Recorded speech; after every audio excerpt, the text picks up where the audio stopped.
The big weekend in the mud and rain of the Western Cape and the country's 3 oldest derbies. We talk about all that tonight on Rugby on 216, brought to you by Thirsty.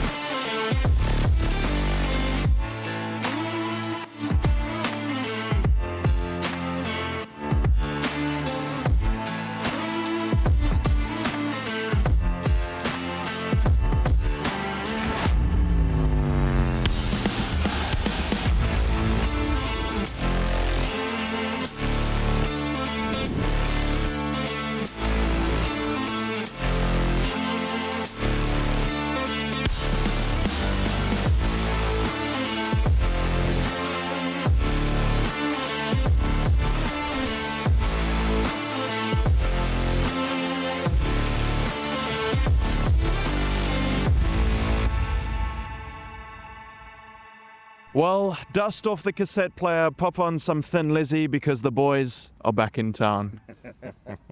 Welcome, guys. I'll be honest, I had to Google. I had to Google. I just knew the name of the song, and then I saw it was released in 1976 by Thin Lizzy, so a rock and roll band from back then. But the boys are back in town. We're back together. 2 weeks where I had one of you for each week. It's good to be back. Yeah, I wish I could say I missed you guys, but anyway, here we are. I missed Cooks. I miss Cooks a lot, you know. I must say I'm very surprised to see the split at work after Mater went down. We know what happened long time. I'm also surprised to see Alex at work after his alma mater also went down, because we're sitting here as colleagues, but most importantly, you know, we're all proud of where we come from. I mean, I'm the only one sitting here whose school won yesterday, Western High. Fantastic win against DF1 Harbour down in Quebec. A huge derby, biggest game of the day, 35-10 away from home. I mean, you guys... And I hear... You guys, old boy groups, it's tough. My one's it's sunshine and rainbows. Yeah, but I hear DF Malherbe are very lucky to get 10, eh? Very lucky to get 10. It's hard to go down to Ormer Park and get a win there. We'll take it. I'm pretty glad we're still in Stellies today. Not back in Bloomies yet, so Stellies is a good place to be today. Tough scenes back in Bloom. It doesn't happen often, eh? It doesn't happen often that you say that and that you say it's tough times at Grey College. One thing is sure, it's not the first time in their history that it's tough times, and it won't be the last. And they'll recover again. And they're still one of South Africa's 3 or 4 best schoolboy rugby sides for 2025, and they've lost against 2 proper Paul outfits. You talk obviously as well about Paul Boys, Grey College. You called Paul Boys last week to win that game, and they did 25-10. So the picks didn't count because Cooks wasn't here, but you actually got 4 out of 5 of your picks right. Yeah, it's only Grey High. So you basically practiced. Yeah, so it's Grey High that dropped me. I'll have to speak to Kempo and the boys and just but Weinberg. That's a very good win away from home at Grey High. That's 32-27, I think, the final score. It's their first straight. Grey's not beaten Weinberg since 2017 now. And it all, I mean, they've drawn twice. They drew last year and they drew in 2019. So it's one where, back in the day, Weinberg couldn't buy a win against Grey. They got their first ever win in 2012. So Weinberg now is enjoying that over the green there. I don't blame you for going for Grey at home. No. And Grey's not a bad side this year. They've got Maya Prince and the likes. They're a good side. So that is a very good win on the road. Yes, they had those 3 golden years, 15, 16, 17, where nobody in South Africa could beat them. In 2018, that came to a halt. A defeat to Grey College that ended that streak. 50 games, 51 games now between the two sides. It's Paul Boys' 10th victory in their derby. So putting that into perspective, and it's a massive result for them. And sort of the ease of the final score is probably the only surprise, 25 points to 10, with Grey College leading by 10 points to 5. And the slight concern here for Grey College is it's 2 second half performances now that has cost them those 2 losses. But up next for them is Afi, so it doesn't get any easier. We'll talk about that later on in the show. But let's talk about something else that happened, because this was such a big weekend of school rugby. The 3 oldest school rugby derbies in the country all happened on Saturday, 10th May. And it all began with the oldest derby. The first ever school rugby match in South Africa was played in 1873 between Bishop's Diocesan College and the South African college school SACS. And something else that's interesting about that derby, SACS, their jersey, you might have noticed, is very similar to UCT's, and that's not like a coincidence. So that's not a SACS jersey, that's a UCT jersey on our old school rack behind me. And then Bishop's jersey, their old Diocesan's jersey is green. And it's because of that the Springbok jersey is green, because back in like 1903 there was a British and Irish Lions tour to South Africa, and South Africa played in white jerseys for the first two fixtures, and then for the final fixture the captain, who was an old Diocesan boy, was like, no, we need something else, so he used his school jersey, and that's where the green jersey comes from. So some cool history there.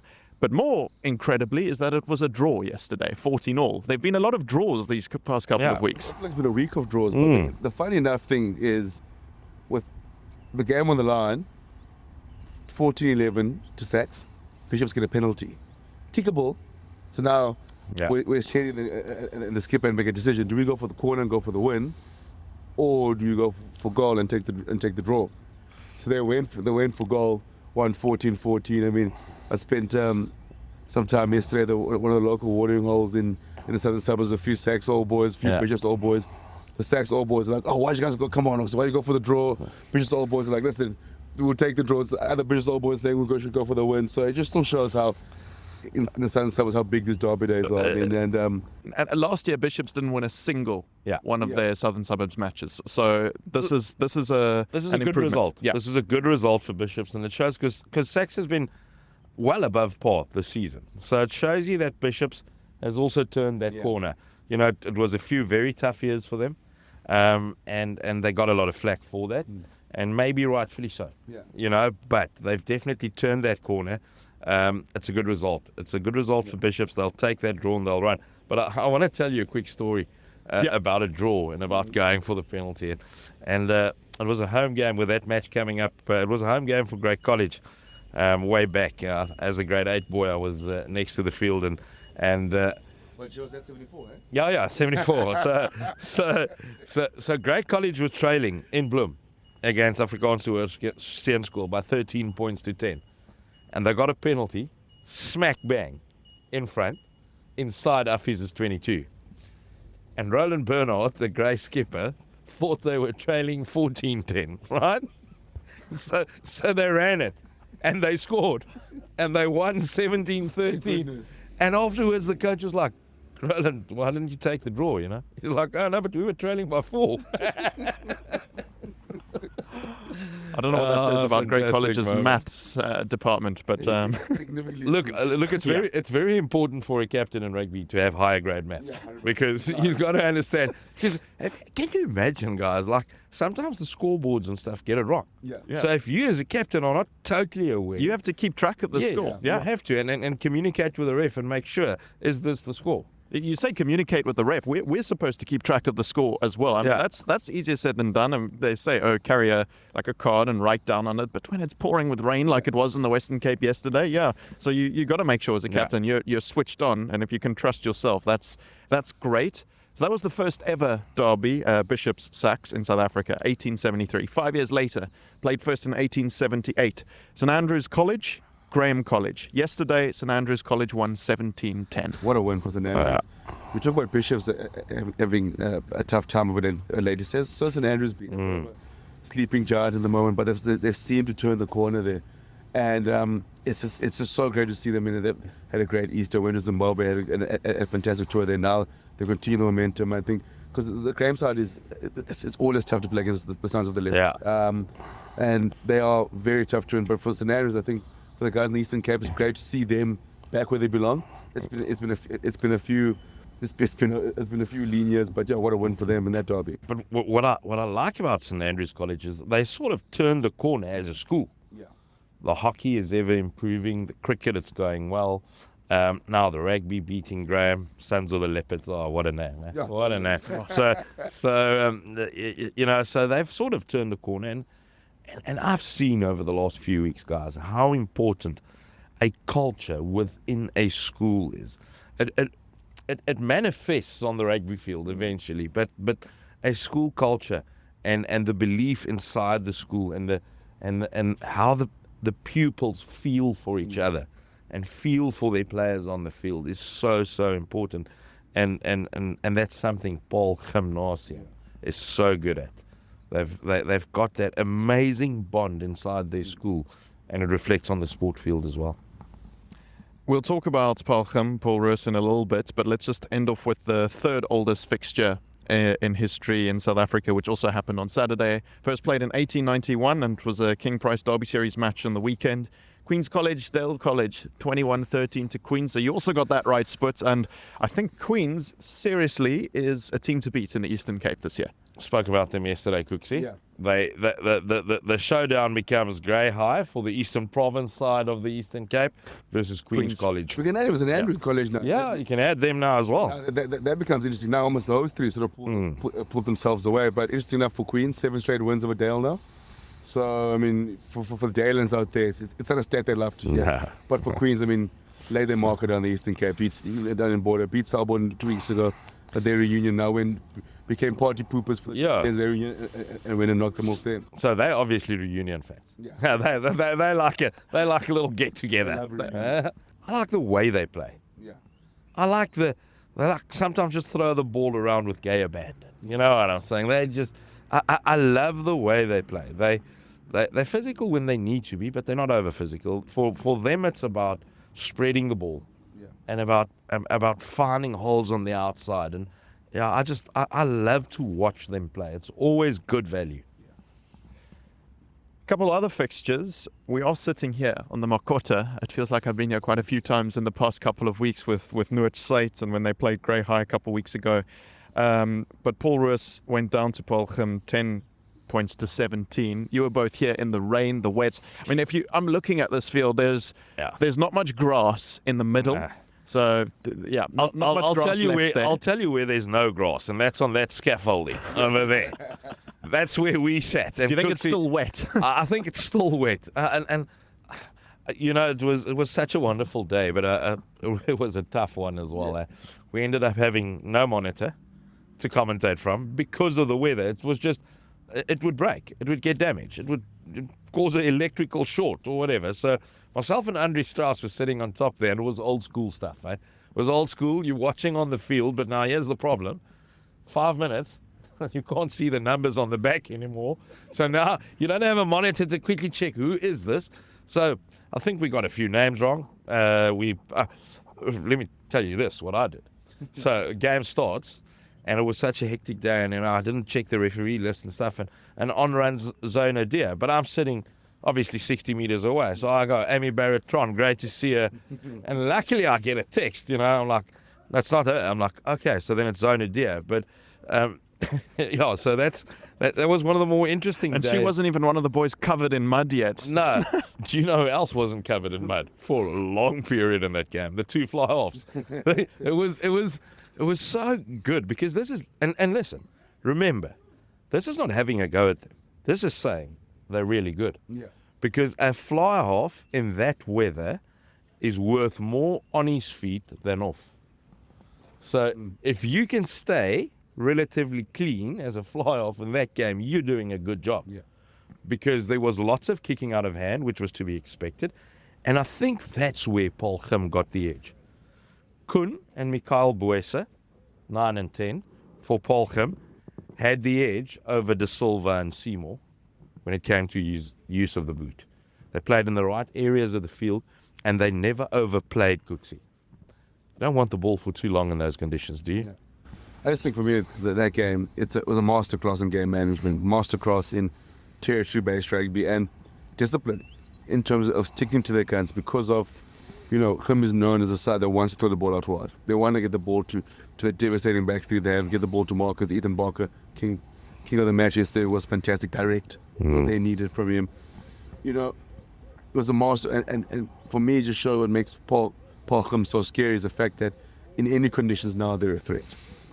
Doesn't matter if they need to go up to the high fault rates where they can run it, or they can come win here in the mud here. So yeah, what a win from them. Couple more results just to wrap up this chat. Let's travel across the country. You spoke about your school, but you also taught at Woodridge. A slightly less exciting result than you were going on about your old boys group. So maybe the old teachers group wasn't as ecstatic. Damage done in his coaching tenure. They're still sitting with the repercussions of having Koosland. So York's happy. York's happy. It was very nice to go on the app yesterday as I was going through all the sort of games happening at the same time, and I bumped into seeing York versus Woodridge College for down in those parts, a massive derby between us. I mean, it's there've been many scuffles between the first hours and the Friday night between the hockey before the game. So huge win for York, having beaten Woodridge 21-0. The first time they've beaten us I say us are still part of the part. They've been Woodridge for a while. I'm glad it happened not when I was coaching. So yeah, but for York, I mean, it's a huge. It's probably still celebrating down there in George. Yeah, I wouldn't be surprised. Let's then also talk about the home of Luan Gillemier, Charlie Hofmeyer, 41 points to 8 over Langenhoven Gymnasium. Always box above their weight category. Charlie Hofmeyer, fantastic place. Ceres is a serious breeding ground for rugby in South Africa. I mean, we just spoke Paul Gymnasium, Paul Roos. There's a few Ceres boys in that Paul Gymnasium outfit as well. Charlie Hofmeyer, they're quality. They're a small school, but they really punch above their weight, and I'm glad to see them picking up a big win over a Langenhoven Gym side who's always good as well. It's never a poor Langenhoven Gym side, so it's a big win for Charlie Hofmeyer. But I must say, I had a bit of attention on the Northern Cape yesterday, aan die Noord-Kaap. Diamantveld 34, Noord-Kaap 24, much closer than people anticipated, much closer. They in fact played at the Suzuki Stadium before Griquas and the Cheetahs in the SA Cup. So that was a big match for them. And then Uppington getting one over Daneveld. And it's always been close games in Uppington.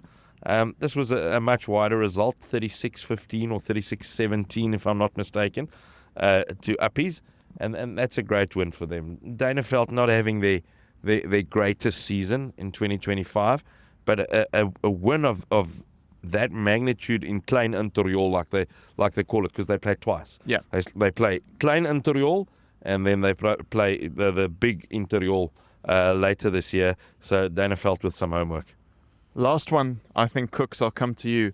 Westville 55, King Edward School 38. Zekatelo Siaya is a name that we've been saying on the show pretty much the entire season, but again, he was on fire this weekend. Devastating this weekend. I mean, the try he scored, but that's probably going to go viral on social media. I've been picks it up 95 meters out and texted to the house. It's an interesting game because, I mean, Westville was 24-0, about up 15 minutes. They got a red card, and then Kes sort of got back in the game. But I just think with Westville, they managed to keep Kes at arm's length every single time. Whenever Kes sniffed it to come back, they'll find a try.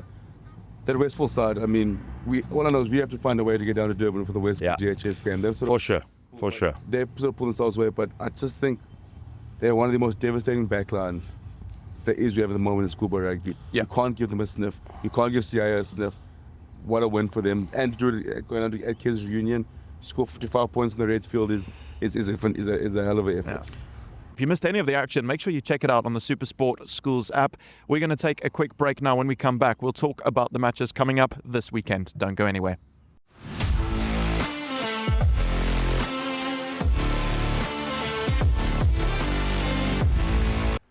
Bottles disappeared. Profits vanished. It wasn't theft. Our biggest customer became our biggest problem. I wouldn't call it a problem. He just likes to gooi a few with the boys. The guys in the first team used to call him Camille. Because he was so tall. No, not Camille Per, Camille. He used to drink 200 liters of water in 3 minutes after practice, like a bloody camel. Is this true, Jebben? Yeah, most of that is true. I am thirsty.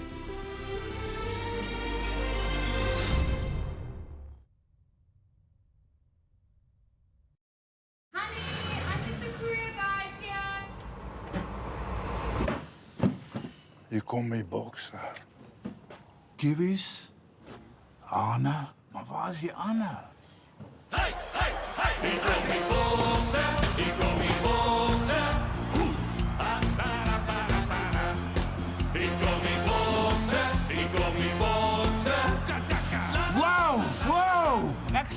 box, wow! Bring vir my die box. Okay, so. The courier guy. The courier behind the box. Can you deliver something for me? Where to? Hy wys vir my, hy wys vir my. Put this one in the Springs box. Look at man. Hey, winner. Sure. Sure. You sure? Sure. Sure. Sure. Yeah, man, you sure? Yes, I am sure. Look at this thing. It's presidential. What if we get caught, man? Nobody gets caught in South Africa, man. That's true. Now lift.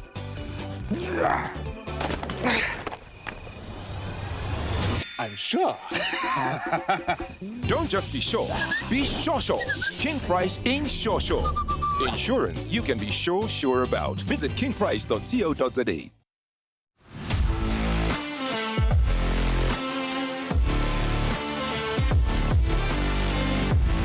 Welcome back to Rugby on 216, brought to you by Thirsty. This time of the show, we're calling our Jersey of the Week, where we each pick out one of our old school jerseys from the growing collection that we have from old school. They make some fantastic school jerseys. So we pick it out. I get handed the Paul Boys Eye one, which is very heavy on my leg here while it's resting here. What a performance. 25-10 against Grey College. Doesn't happen often. No. 15 points margin of victory. So one for them to savour. Well done to Shaun Erasmus and his team. They've transformed a side where they were struggling last year. Lots of grade 11s in it. They've matured. They are one of South Africa's best. And feel very comfortable with my big call at the start of the season. Yeah. You said that they will end in the top 3, and they are well on their way to that. I've got an interesting story about Jordan Jooste, because yesterday I had a club game. It was Tygerberg against Durbanville Belleville. We call him Durbell. And afterwards, and I love that this still happens, all the coaches from each team and the referees, we all have a little function afterwards. And it's referees from the third team, second team, first team game, and all the coaches. And one of the coaches from Tygerberg, the team that lost the first side game, but there wasn't any animosity from them. They were great hosts. One of the coaches said, yeah, he'd rushed to get to the first team game coming from the Paul Boys Grey match. And I was like, oh, is your son playing? And he said, yeah. And he said, Jordan Jooste. And it was very interesting. I learned that that's where he started his rugby, Tygerberg. So what a his player. dad's very involved. And what a player. So it was a very cool moment. He's one of those grade 11s that's really matured into, and he played for the SA school side last year. Did Jordan Jooste, fantastic front row. And interestingly enough, Shaun Erasmus has got 3 or 4 props that he uses during the matches, and they were full value. Yeah, and I thought it wasn't just a wonderful moment, because I love that rugby can still have the post-match function where everyone comes together, and it's always so great. But also that then you get those little stories. So that was very cool. Cooks, your jersey. Well, I mean, I've eventually managed to wrestle the Affie's jersey off Sport, who spent more time wearing it this season. He sleeps in it than anyone else. But I mean, I've gone with the Affie's jersey. I think obviously the story of the week, as you make our predictions soon, is the Affie's Grey College game. Affie's knows they've got a job to do as they go down to Bloemfontein. They want to keep Grey College down there. I mean, Grey College obviously is going to come out fighting, but Affie's, I mean, they seem to be peaking at the right time, and they seem to be getting the things right. Fantastic Volder Clover, and the form since the last to Paul Boys they've been unblemished. That came down to Paul to get Parkham to get a draw, and they seem to be peaking at the right time, and then from them now it sort of builds up to this coming Saturday. Absolutely. Well, those are your 2 jerseys. We'll talk about those picks in a moment, but I've also got to talk about my one. I'm not wearing a Rondebosch jersey. I'm wearing a UCT jersey, and there's a bit more of a explanation to get to why I am. The British and Irish Lions squad was announced this week.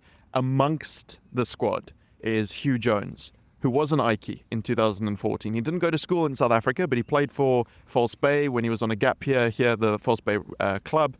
And then he got picked up, went to UCT, studied at UCT, played for the Ikes in that miracle in 2014 when they came back against Puka. He actually scored first in that match. And so he's a former Ike. He's been picked for the Lions, 2 other South Africans amongst them, with Duan van der Merwe and Pierre Skuman. And I think what I actually want to get at through all of this is ask you guys the question. We have so much talent in South Africa. Our youth structures, our school structures are so good. We've got Varsity Cup. We've now got the Rugby Championship team and all of that. There are only 23 Springboks on a match day. Not everyone is going to be able to play for the Springboks. Sometimes there will be someone who gets it ahead of you, but you might be good enough to play in the best team in other countries. And I don't necessarily think that's a bad thing when we have too much talent than we can handle. Did he just do that? It's a debate, eh? Yeah. It's a big debate. I mean, like Duan van der Merwe. Duan van der Merwe is a proper world-class winger. Would he have been playing for the Springboks? I'm not so sure.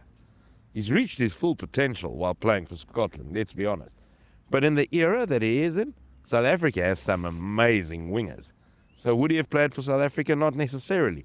So yeah, Alex, I tend to agree with you, but I know it's a massive debate. It's a debate. Yes. It's a can of worms that you almost want to keep closed.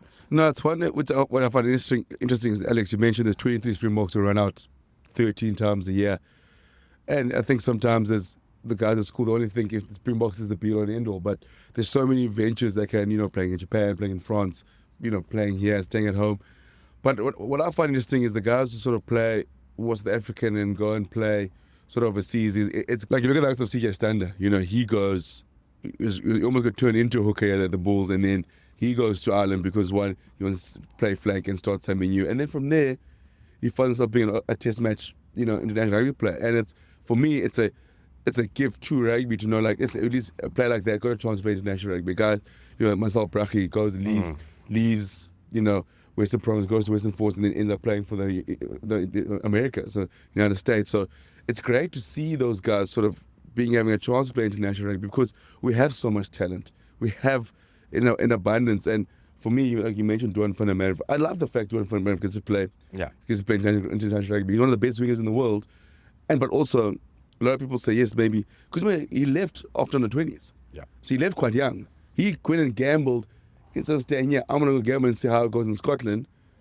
And then he got the opportunity because everyone, maybe people also go like, oh, it's easier for him to do in Scotland. He's still playing Six Nations, so if he wasn't good enough to play international rugby, you'd been found out already playing for them. So at least he's gotten the chance, taken the gamble, and we've worked out. I wanted to work out for the guys because you want to see more guys playing rugby. Rugby is an occupation for these guys. With a very short lifespan. Yeah. So they make career decisions, not only to play for South Africa or to play for Scotland or for the United States or whatever. They make career decisions and career moves. They've got families to look after. When they start off as a youngster, they don't have a family, and that's sort of all systems go into the dream, You put all your effort into that one dream. Your dream is to become a Springbok. Then reality strikes. And you realize at 24, 25, I want to get married. I want to have children. I need to look after them. Now the opportunities arise in Japan. And I think a lot of players at the start, when they leave, it's not to go and play for Scotland. 100%. It's a career decision. Yes. It's a financial incentive. Now they get there. Now they enjoy it. The club takes care of them. Year 1 finishes. Year 2 finishes. Yeah. All of a sudden, I'm a couple of years away and I can play for this country. So it's not always an impulsive decision. It's one thought of. But a lot of times thinking about your job and not necessarily the dream of representing a country. I think what it shows is that we've got sort of this South African rugby players diaspora across the world. There are players playing for clubs in the USA, in Ireland, Scotland, Wales, Italy, France, Japan, and players playing for Scotland, for France, for Italy, for the British and Irish Lions. And it just shows how good our structures are in South Africa that we create so much talent. So I think that's the main point. Those guys are choosing to leave our normal winters there to go sit in the snow. They deserve to play international rugby. Well, I'll tell you what, they would have done well yesterday on the Mark. That was brought their harsh. experience. Although now being summer in the UK, you watch a URC game, it's pitch black here, and then there it's still light at 9 o'clock. It's a bit of a weird one. But let's now get into the fixtures coming up this weekend. I'm going to get you to pick some of them. I will start out with one I'm not going to get you to pick. In the Noordval Cup, it's the Middelburg derby. RTS Middelburg, Hoërskool Middelburg. it's a massive derby. It's a game changer for the town. HTS Middelburg went through that patch a few years ago where things were not well. They've sort of recovered. They're having a decent time of it in 2025, and that'll be a big game. Green versus red, and the town split in two. Much like in Paul, much like in Upping, we've got these brilliant town derbies in South Africa. And I love them. Just get split in half. Yeah, I love them. And families don't talk over that weekend because they live in that part of town, they're in the green part. You're living in the red part. Cousin went to Hoërskool, you went to HT. It's massive. It's massive. Oh, absolutely. So that's one to look forward to. And then Noordval as well, Transvalia, RG Jansen. I love that fixture. Oh, we're going to get Jansen. I mean, for them, it's being at the Makota. That had a tough time down here. And North Side, and they've sort of been trying to claw their way back into their season. I mean, guys, the SVG Noordval Cup this year isn't a very interesting point because, yes, we know Gassis has won 3, looking for their 3-peat, but the likes of RG Jansen, they're still in it. They can still throw their name in the hat, and this is a massive fixture for them. I think RG has to win it for them. I mean, Transvalia is never easy. Watch out for Transvalia. They've got a good side. Watch out for Transvalia. They've got good structures. They've got a good side. RG Jansen beat Monash over the weekend, 38-31. So they are clawing their way back. They definitely are clawing their way back. Even at the Absa Villa Claver tournament, for a whole half, they were very good against Paul Roos from last year. Eventually losing 47-15, but in that first half at a stage, they were really in it, and they were matching Paul Roos almost blow for blow. So they've gotten their season back on track. But watch out. Travelling to Transvalia, no fun. One of the big calls at the start of the season, I can't remember who made it, was that they were going to do the 3-peat. They were going to win for a 3rd time in a row this year. Do you think they're still on track for that? Okay, cool, simple. All I wanted to know, just a mid-season check-in to see if you're still happy with that call. Happy. Right. Now I'm going to ask you to make some more calls, some picks, because you guys are back together. We've got to get the stats going. You're both hovering in the 70s. I've got to get the red cap off the mantle. Yeah, it's been framed for the last 2 weeks. Unfortunately, I'm back where I was at school in the 70s. Okay. You've never got it into the 80s. You've both had a practice week where Cooks got 3 out of 3 2 weeks ago. You got 4 out of 5 for last week. So let's see what's going to happen with these 3 fixtures, and I won't beat around the bush. Your picks, please, for Grey College Uffies. I'm going Uffies. Listen, I mean, you're holding the jersey. There's a saying. It says, sometimes if when a team is down, you keep their throat there. And I think what Uffies is, I mean, yes, Grey College they're going to be trying their hardest to sort of to pick themselves up, and they're going to come out roaring. We've always said that you'd hate to be the side that plays Grey College after a loss, but this Uffies side, like I mentioned earlier, is they've been building up to this, and the season is sort of gone to a point, and the Ruben Groenewalds and Steve McDonald, they're going to a point where they're peaking for this game, and I feel like they're going to go down to Bloemfontein. They're going to bring that Witbuller down. I'm sure they will. Bring it down. I think they're going to go in there. I think they're going to do a job, and I think Uffies is going to win by 3. What a surprise! I mean, I wasn't expecting that. I think Bobby and Yanni are going to start banning me from Grantham. I was going to invite you for the weekend. Well, I don't think Sput can make any other pick after last week. He's only got one option. Grey College. There's a very famous ex-Grey College teacher that came up with a saying: when the occasion demands it, the Grey boys always come up to scratch. And it's time. It's time for them to come up to scratch. They've got a good side. They've got a fantastic structure. They've got a great coaching staff in Yanni Geldenhuys, Bobby Joubert, Tian Liebenberg. Vian de Pre helps them with the scrums. There's too much rugby IQ. There's too much rugby acumen. And there's too much tradition at a school like Grey College for them to lose back-to-back. And it would be back-to-back home fixtures. Yes. Which they last lost 8 years ago, at home. So I don't know, when last they lost 2 home fixtures in a row? Well, I think there's 2 parts. When last they lost 2 home fixtures in a row once, and when last they lose 2 back-to-back home fixtures. Yeah, that quote from Wally Westfall that it sticks with me. It's something. Obviously, I went to school at Grey College in Bloemfontein. Did you? It's not the first time that it's tough. Yeah.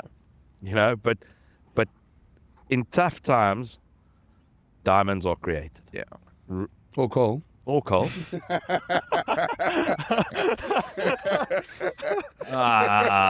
Man. That's tough. It's tough. Look, no, Grey College, not by a lot. Not by a lot, but they come through. Guys like Oyemaya, Ethan Adams, Lam Gedezi, Darius Ervia, the fly-off is in good form. They come back and defeat the Witbulle in Bloem. And you all know, I'm a very big fan of Rowan Jacobs, Reino van der Merwe, the Affie structure, the way they do things. Ruben Groenewald at fly half. You know, Jaco Koch, that Affie's maul is a piece of art. No one mauls quite like Affie's. So Grey has to find a way to stop that. That's key. Oyemaya, back in that Grey College by 5. Okay, so we're split on the first call, which is good. I like it because that's going to be a sensational match. I can already feel it. I'm excited for that one. Then let's head down to the Eastern Cape again. Dale lost to Queens this weekend. Then they're going to travel to Selborne next weekend. Selborne Dale. Yeah, it's a tough one. I mean, both of them in Selborne just had a tough one against Port Rex on the weekend. They were 15-10 up at half time, and normally at Port Rex, technical scores aside, they normally put away quite easily. I mean, both sides have been wounded by Queens. I'm going to go Selborne at home. Okay. I'm going to join Cooks. Doesn't happen often, but I believe, for the same reason that I spoke about Grey College, I believe there's something in that Selborne side. I just don't think they've unearthed it yet. Yes. They haven't found the right pieces to the puzzle, to their own puzzle. But they've got quality players. Their captain Hansen, he needs to start leading from the front. He's a quality player. Great water polo player as well. SA Schools water polo player, in fact. So, Selborne. Okay. Right. You say you're joining Cooks, which doesn't happen often, but if it didn't happen often, your percentages wouldn't be so close. So there is that. The last one to call, it's going to be here in the Western Cape. Boland Landbou hosts Paul Roos. At Boland Landbou. Okay, Paul Roos. Don't go there, Cooks. Don't overthink it. Paul Roos. Okay. Paul Roos. And I know what you're thinking. That's the thing. It's going to Bolambo is tough, and they are a good side. But I just also similar to Grey and Royal Grey Colleges, where I didn't expect them to sort of back-to-back losses. Well, I picked against them, but I just can't see this Paul Roos outfit sort of going down back-to-back. And they had chances to win here yesterday against Parkham, and I think they're good enough to travel and go down to the farm as well and get the job done. And I'll tell you about the field there. When we had Grand Como week a couple of years ago, it was weather like yesterday and the mud, and it's a tough place to play. But I want to put it on record. Boland Landbou is going to be a serious force soon. Yeah. Christoph Lotte adds value there. They didn't have a great outing at the Absa Villa Claver tournament against Affies. They were below par. They were out muscled. They weren't physical enough, which you would not ever want to say of a farm school. You're used to them being very physical and so forth. I just think this Paul Roos side, will have too much for this Boland Landbou side. But traditionally, a very tough fixture for Paul Roos. When they go to the Achterperl of Boland Landbou. So Paul Roos. Cool. Thanks, guys. Well, those are the picks for next weekend. The guys are split on Grey College, Affies. They've gone both for Selborne and both for Paul Roos, and there are a whole lot more matches happening on the weekend. We'll chat about them next week on Rugby on 216. We're not done, though, because Kaya Takota was down at Dale Queens, and he's got a chat for us after the break. Don't go anywhere. See you in a bit.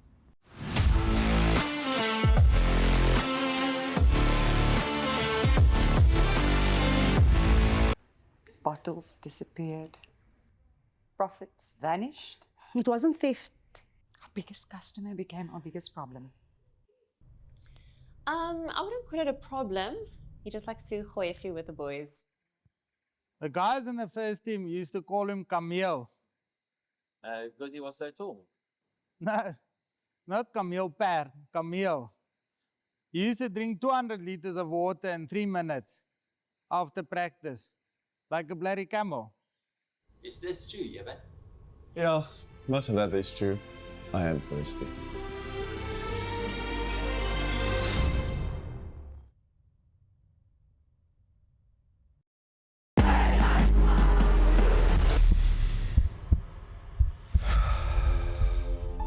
Some things you don't choose.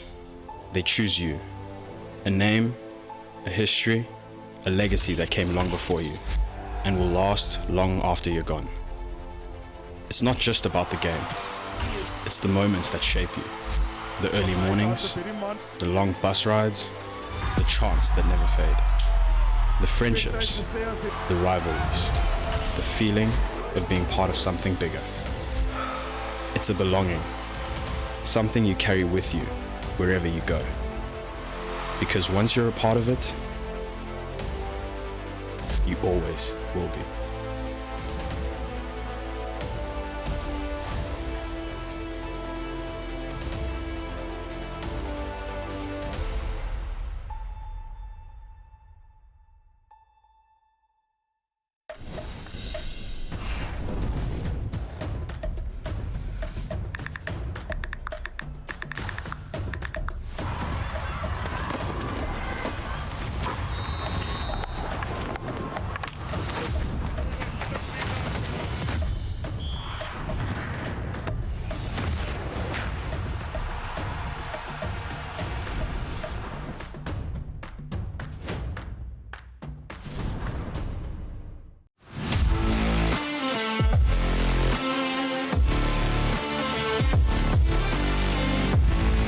Welcome back to Rugby on 216, brought to you by Thirsty. We've already spoken about the Queensdale derby down in the Eastern Cape, and Kaya Massive Tokota from Dale was there to catch up with some of the players post-match.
If you've just joined us, hello everyone. My name is Massive K1, August 2, Estombeni. We are down here at the CP Jennings A field. It was just a very exciting encounter between Dell College and Queen's College. And I'm not alone here, as you can see. I'm with the Queen's College team. I've got Splash Makwebu, the king of the match, Ayla Somsahlo, Inzolia Corner, and also Captain Courageous, Tawing Okwake, Jeffrey Niland. And we've brought you so much fun action after a rugby game. The game we're about to play is who's most likely to. So I'm going to lead these gentlemen into the game. The first question we have, gentlemen, is who's most likely to be the team DJ? Splash. He's got the best on my piano playlist. This is Splash. And who's most likely to be last to reply in the group chat? Tasquara. Tasquara. Okay. Who's most likely to go viral after their try celebration? Who's most likely to go viral after their try celebration? And who's most likely to be late because they were fixing their hair? You've got the longest hair in the team. Splash, taper boy. Splash. Okay, this one's going to be tough, but it's easy. Who's most likely to win a 100-meter race? Ayatanda. I'm number 14. I clean. Maybe me, but like no. I'm Stamzino, yeah. Who's most likely to be tackled by the smallest guy on the field? Jobe.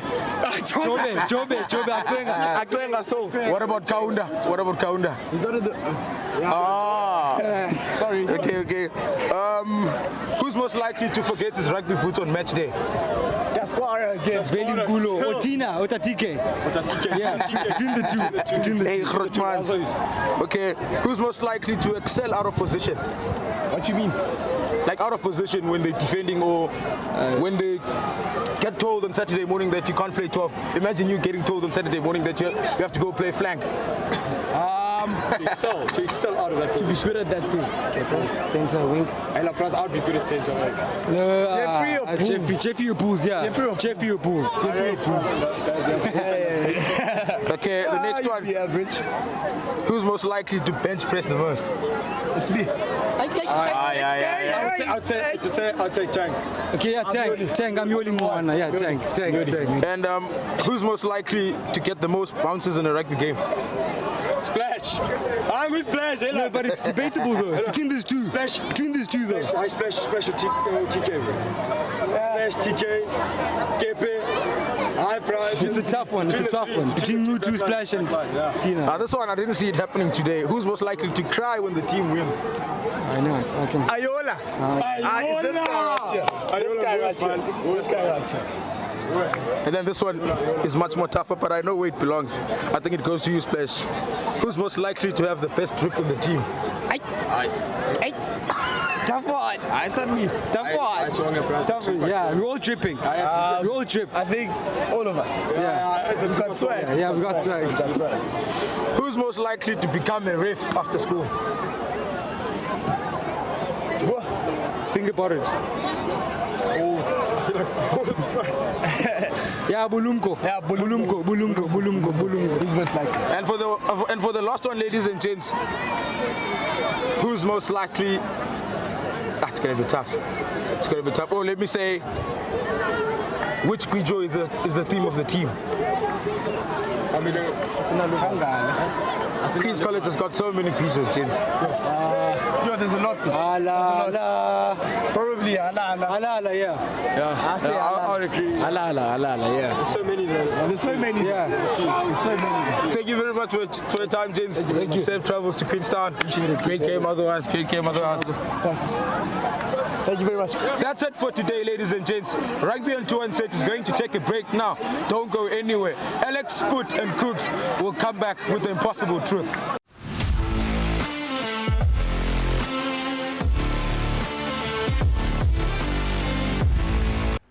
Bottles disappeared.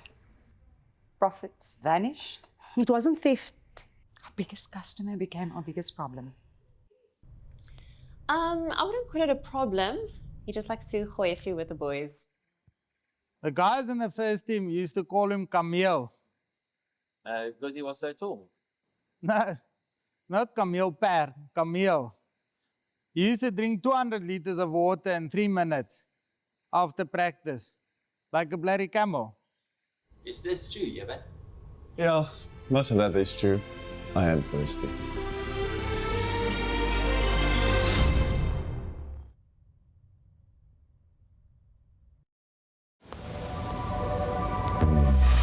In a world where every second counts, will he make it on time? Out here on the streets, anything can happen when the odds are stacked against you. One man finds the will, the drive, the passion to steer his path to destiny. It's a Swift.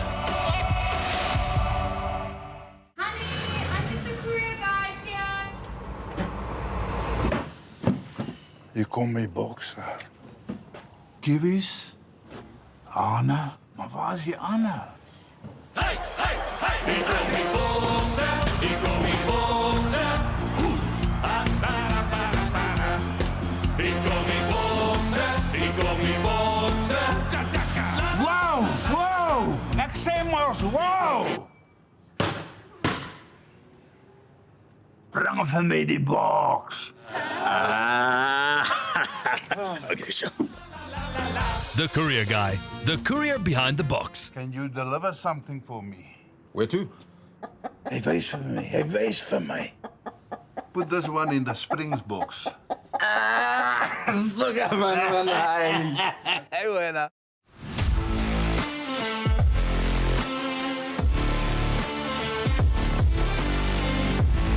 Welcome back to Rugby on 216, brought to you by Thirsty. All we have left to do is play Ask the Ref and the Impossible Truth. Well, not play Ask the Ref. It's just you ask me questions. I must say, I enjoyed yesterday. I had 3 matches that I refereed. One that I was an assistant referee for, the school matches in the morning. I was drenched. And I had an hour between my first and second game, and I didn't shower anything in between because I did that before my club game. So when we tossed for the second game, the 2 under-16 captains were standing in front of me shivering, and I was shaking. Because of the rain or because of the smell? Because in showering.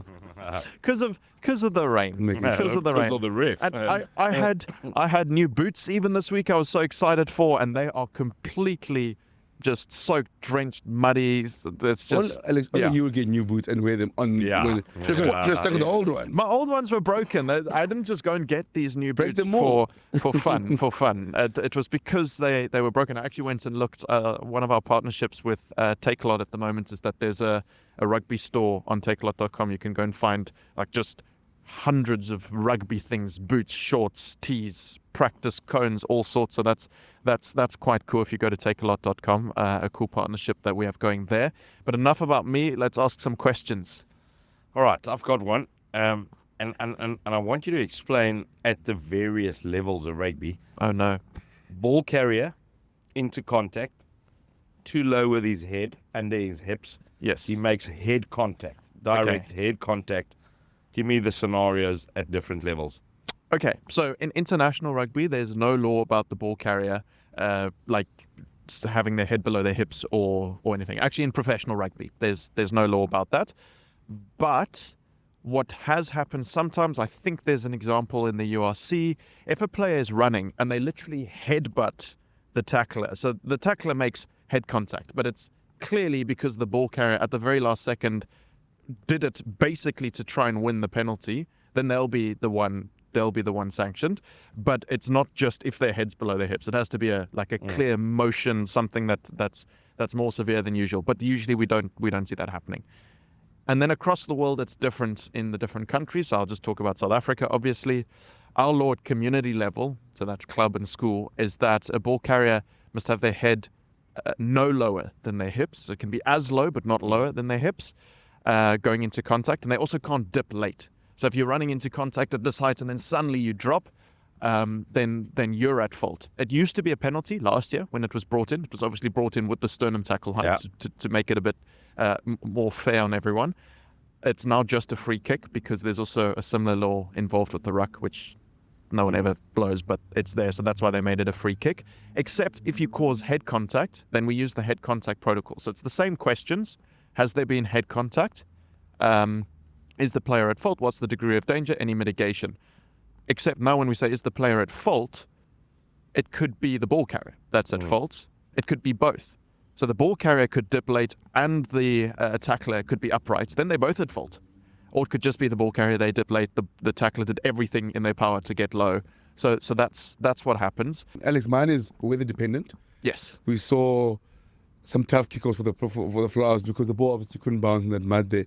And then we saw in our 19C game between Paul Roos and Paul Gymnasium that the ref allowed the Flower half to actually place it old school style and kick off. So with a little mud tee. so what's the rule there? Because you look at the Makota now. And it's not lucky it's not raining. It's strange there. It's impossible to. I took a walk there now and had a look, and there is not much grass. So what the law says is very clear. The law says all kickoffs and restart kicks must be a drop kick. So you can't place it, you can't put sand, you can't put mud anymore, and it must be from the middle of the halfway line. That's what the law says. Okay, but forget about the law for a second, because we're playing in school rugby conditions. We're not playing at a manicured Twickenham or Cape Town Stadium where it's all been prepared, so this sort of thing won't be happening. Obviously, the ground staff around the country do amazing jobs, but South African weather is very fickle. So often a referee, let's say it's a first team game, they'll say, okay, you don't have to take it on the mark, find some grass somewhere to kick off. Another thing to remember is the kickoff doesn't actually have to go into the air. It can just be grubbered. So that's a bit easier sometimes when the drop kick's so variable. I would say once we start going down the teams, we'll just let them place it. Or even if it's I've had it before in an under 14 D team. I mean, the guys can't really kick a drop kick in the first place sometimes in some of the teams when they're that young and that low. So just let them punt it. Yeah. But in a first team game, you're probably going to say, find some grass nearby. Otherwise, you're just going to have to kick off because both teams would have the same thing. We saw Matt Seymour yesterday use the grabber. Yeah. Use the grabber drop out quite often. Yeah, and so that's something then that you'll sometimes have to do. But yeah, no longer can you make the little sand tower or the mud tower. And I am too young to remember it, but the videos I've seen, it was quite funny and quite cool. Kicking with sand was the ultimate. Kicking with sand was the ultimate. Oh. The art of getting it exactly how you wanted, building your... Oh, man.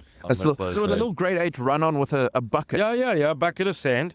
And take it out. You'd build your team. Yeah, and the good thing is if you start pulling them, or if you start pushing them to the right the whole time, you just put the bucket in your left hand while you're kicking. just counterbalance. It still reminds me of when the last player did it on Victorious. I mean, he was doing that 2007 World Cup winner. When teams were operating in full flow, and you still come out with this sand and put on.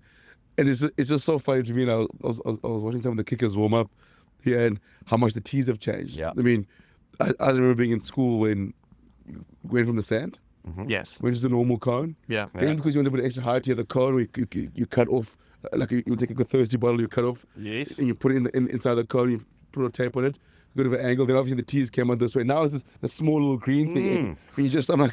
And that's now that's taken over. Eh? Yeah. That kicking tee. It's also got various heights. Yeah. That little green one, it's got a light blue one that's a bit higher. So amazing. Yeah, absolutely. Okay, cool. Last one then to do is the impossible truth for today. I'm 6 from 7, and each week you guys are. Please get it. Yeah. So this is where you guys get me. Let me lead the charge. Let me come around the corner. All right. The last time Selborne won a reunion game was against Dale in 2023. Right, while you think about that one, Maritzburg College's very own Mr. Rugby, Skonk Nicholson, coached the first side in 500 matches. And in those 500 matches, more than 20 times did his side, or more than 20 years in his tenure, did his side lose one game or less. Okay, guys. Last year, I traveled to the Eastern Cape. There you go. There he goes. It's like Pictionary. It's like here we go. Trivial Pursuit. He's going to go 30 Well, I could just say what I think, but this makes it more interesting. It's like on Who Wants to Be a Millionaire. They always have to explain the answer before giving it. Build some tension. Why don't you do it like the guy? That was one of the best moments in TV I've ever seen. Did you see the Who Wants to Be a Millionaire? When he phoned his dad. Yes. As he's phoned a friend. for the $1 million question. He's like, yeah, And he goes, I'm about to win $1 million. Yeah. Don't need your help. Just want to tell you I'm going to win $1 million. Mr. Carpenter, yeah. But back to this. Yeah. I was at Selborne last year interviewing Khanti Pakamile and Kaya Tukota, who we both know very well here on SuperSport Schools, ahead of last year's Dale Selborne. So that was 2024's one. Mm-hmm. And we spoke about the previous year's one. And I cannot remember what we said. My instinct was that I feel because I know last year that Selborne won. See. No, If okay. he gets this right, he's just guessing. The thing is, I'm trying to remember what but I can't, and maybe my instinct is remembering for me, and I can't remember. So I'm going to say that Cooks, you are true. We Got bounced it. back. 6 from 8. 6 from 8. Now he's also 70%. What I love the most with Alex's one is, let me put you in your misery. You're trying to figure out, Selborne doesn't play anyone in reunion. Their reunion is in the fourth term. So you spent 5 minutes going down the wrong alley. Completely. He had me worried because he's like, oh no, maybe Khanti had said like, actually we don't play a reunion. So worried. This is amazing. What 100 divided by 8 is 12.5. Mm-hmm. 12.5 times 6. He's on 75% all of a sudden. Yeah. Well done. Yeah. Well done. So they do teach maths at Grey. Yeah. Well, I can't tell you whether I was correct now. I just made it sound like I know what I'm doing. Then a clip that it's like much of the show. Okay, so your fact was true. It's true. 500 matches. Scott Nicholson coached the first side from the late 40s to the early 80s.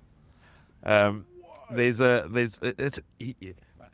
what I didn't even get to is he's actually a DHS old boy, Tom Nicholson. But he coached Maritzburg College from, I think, and I might be slightly off with the exact numbers, but I think from 1949 to 1982.